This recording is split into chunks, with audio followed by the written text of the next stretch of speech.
Speaker, in reply, can I firstly just thank members for their generous comments and also for the points they've raised and for their indication of support.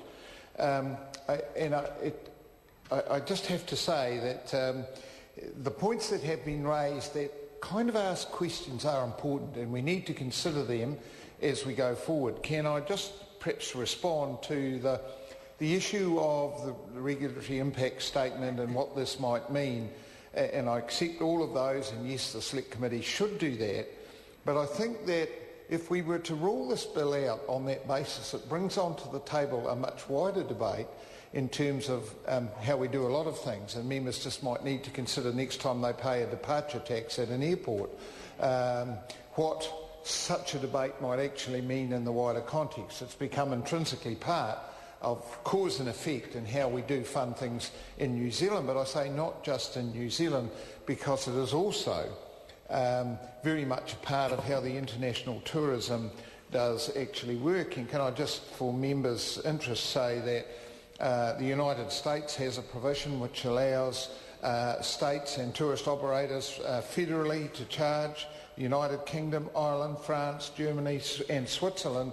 Closer to home, Norfolk Island, Rottnest Island out of Perth. This is a way in which the international community has also dealt with it. That does not mean to say I'm against us having a look at a regulatory impact statement to, again, just assess any nuances or the way in which that does actually work. So I certainly welcome some consideration of that, although I say that if we're only going to apply it to this piece of legislation, then we're falling short of what the wider debate on that matter might be. And in that respect, Calvin Davis raised a point. Is it a disincentive to levies being charged? And that, I guess, is a discipline in itself. Those that actually are setting the levies won't want to have any impacts which discourage people from participating in Stewart Island. David Parker raised the issue of, the Queenstowns and the Milford Sounds. I have to say, I'm familiar with both places, particularly with Milford Sound. If one needs a reason to apply a levy, one needs to go to Milford Sound, where there is a voluntary levy applied by all of the boats operating tourists out of Milford Sound.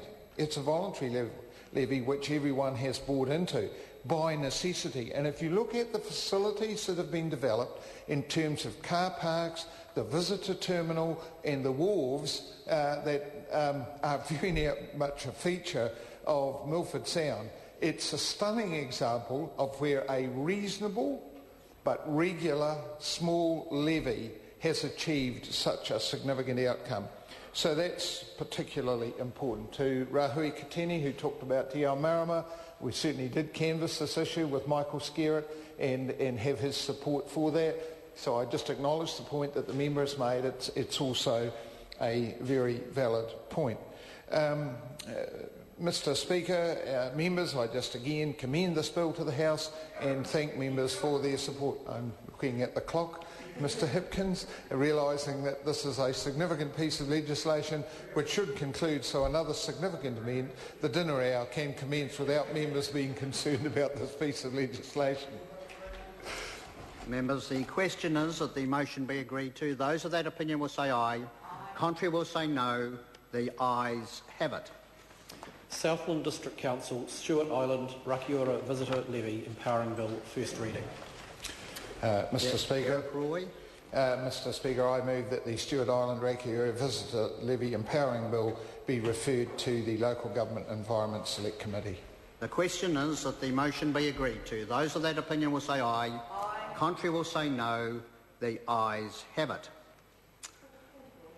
Point of order, Joe Goodhue. Mr Speaker, since the House has made excellent